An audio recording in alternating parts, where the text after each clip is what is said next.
ഈശോ മിശിഹായ്ക്ക് സ്തുതിയായിരിക്കട്ടെ. കൂദാശകൾ episode number 3. ശിരസ്സായ യേശുവിൻ്റെ വാക്കുകളും പ്രവൃത്തികളും രക്ഷാകരമായ 7 വിശുദ്ധീകരണ പ്രക്രിയകളിലേക്കാണ് വിരൽ ചൂണ്ടുന്നതെന്ന ബോധ്യമാണ് 7 കൂദാശകളാണ് അവിടുന്ന് സ്ഥാപിച്ചത് എന്ന അറിവിലേക്ക് സഭയെ നയിച്ചത്. മാമോദിസ. ഉയർത്തെഴുന്നേറ്റ യേശു സഭയെ പ്രേഷിത ദൗത്യം ഏൽപ്പിച്ചുകൊണ്ട് നൽകിയ സന്ദേശമാണ് അവിടുന്ന് മാമോദിസ സ്ഥാപിച്ചു എന്നതിന് തെളിവായി ചൂണ്ടിക്കാണിക്കാവുന്നത്. മത്തായിയുടെ സുവിശേഷം 28-ാം അധ്യായം 19-ഉം 20-ഉം തിരുവചനങ്ങൾ.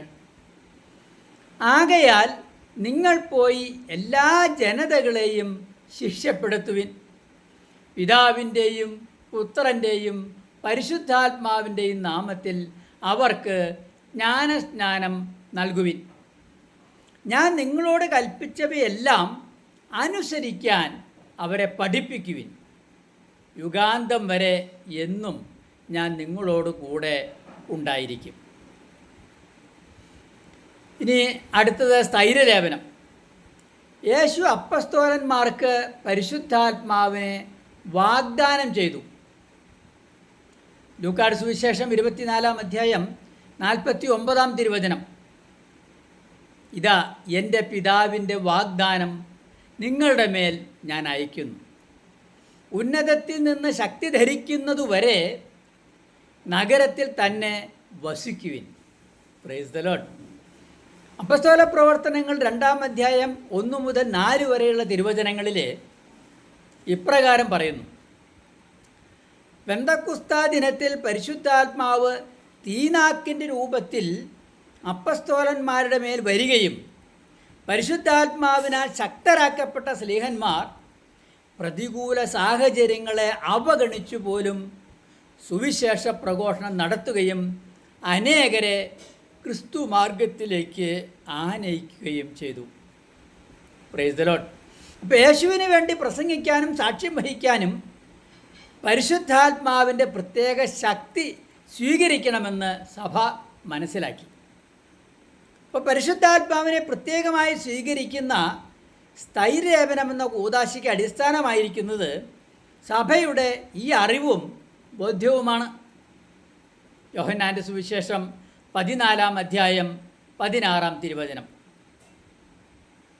ഞാൻ പിതാവിനോട് അപേക്ഷിക്കുകയും എന്നേക്കും നിങ്ങളോട് കൂടെ ആയിരിക്കാൻ മറ്റൊരു സഹായകനെ അവിടുന്ന് നിങ്ങൾക്ക് തരികയും ചെയ്യും.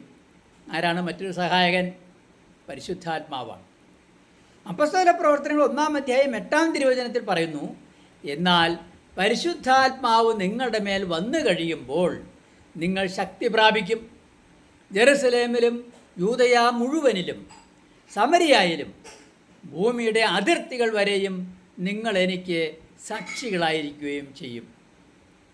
വീണ്ടും യോഹന്നാൻ്റെ സുവിശേഷം 20-ാം അധ്യായം 22-ാം തിരുവചനം പറയുന്നു: ഇത് പറഞ്ഞിട്ട് അവരുടെ മേൽ നിശ്വസിച്ചുകൊണ്ട് അവരോട് അരുളി ചെയ്തു, നിങ്ങൾ പരിശുദ്ധാത്മാവിനെ സ്വീകരിക്കും. Praise the Lord. മൂന്നാമതായിട്ട് വിശുദ്ധ കുർബാന. പെസഹായുടെ ദിവസത്തിൽ സെഹിയോൻ ഊട്ടുശാലയിൽ തൻ്റെ 12 ശിഷ്യന്മാരുടെ സാന്നിധ്യത്തിൽ വെച്ച് അപ്പവും വീഞ്ഞും ഉപയോഗിച്ച് യേശു കുർബാന സ്ഥാപിച്ചു. മത്തായിയുടെ സുവിശേഷം 26-ാം അധ്യായം 26-ഉം 27-ഉം തിരുവചനങ്ങൾ. അവർ ഭക്ഷിച്ചു കണ്ടിരിക്കുമ്പോൾ യേശു അപ്പമെടുത്ത് ആശീർവദിച്ച് മുറിച്ച് ശിഷ്യന്മാർക്ക് കൊടുത്തുകൊണ്ട് അരുളി ചെയ്തു, വാങ്ങി ഭക്ഷിക്കുവിൻ, ഇത് എൻ്റെ ശരീരമാണ്. അനന്തരം പാനപാത്രമെടുത്ത് കൃതജ്ഞതാ സ്തോത്രം ചെയ്ത് അവർക്ക് കൊടുത്തുകൊണ്ട് പറഞ്ഞു, നിങ്ങളെല്ലാവരും ഇതിൽ നിന്ന് പാനം ചെയ്യുവിൻ. Praise the Lord. ലൂക്കായുടെ സുവിശേഷം 22-ാം അധ്യായം 19 മുതൽ 20 വരെയുള്ള തിരുവചനങ്ങളിലും നമുക്കിത് തന്നെ കാണാൻ സാധിക്കും. അടുത്തതായിട്ട് കുമ്പസാരം. 3 സുവിശേഷ വാക്യങ്ങളാണ് കുമ്പസാരമെന്ന് വിളിക്കപ്പെടുന്ന പാപമോചന കൂദാശ സ്ഥാപിച്ചതിന് തെളിവായി ചൂണ്ടിക്കാണിക്കപ്പെട്ടിട്ടുള്ളത്. ഒന്ന്, മത്തായിയുടെ സുവിശേഷം 16-ാം അധ്യായം 19-ാം തിരുവചനം. സ്വർഗരാജ്യത്തിൻ്റെ താക്കോലുകൾ നിനക്ക് ഞാൻ തരും. നീ ഭൂമിയിൽ കെട്ടുന്നതെല്ലാം സ്വർഗത്തിലും കെട്ടപ്പെട്ടിരിക്കും, നീ ഭൂമിയിൽ അഴിക്കുന്നതെല്ലാം സ്വർഗത്തിലും അഴിക്കപ്പെട്ടിരിക്കും. മത്തായിയുടെ സുവിശേഷം 18 പറയുന്നു, സത്യമായി ഞാൻ നിങ്ങളോട് പറയുന്നു, നിങ്ങൾ ഭൂമിയിൽ കെട്ടുന്നതെല്ലാം സ്വർഗത്തിലും കെട്ടപ്പെട്ടിരിക്കും, നിങ്ങൾ ഭൂമിയിൽ അഴിക്കുന്നതെല്ലാം സ്വർഗത്തിലും അഴിക്കപ്പെട്ടിരിക്കും. Praise the Lord. വീണ്ടും യോഹന്നാൻ്റെ സുവിശേഷം 20-ാം അധ്യായം 20 മുതൽ 23 വരെയുള്ള തിരുവചനങ്ങൾ. യേശു വീണ്ടും അവരോട് പറഞ്ഞു, നിങ്ങൾക്ക് സമാധാനം. പിതാവ് എന്നെ അയച്ചതുപോലെ ഞാനും നിങ്ങളെ അയക്കുന്നു.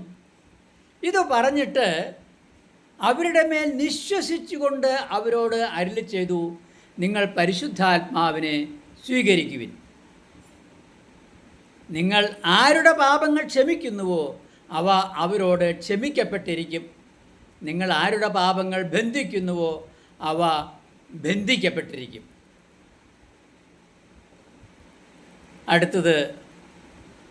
അടുത്ത എപ്പിസോഡിൽ വീണ്ടും കാണാം. Praise the Lord.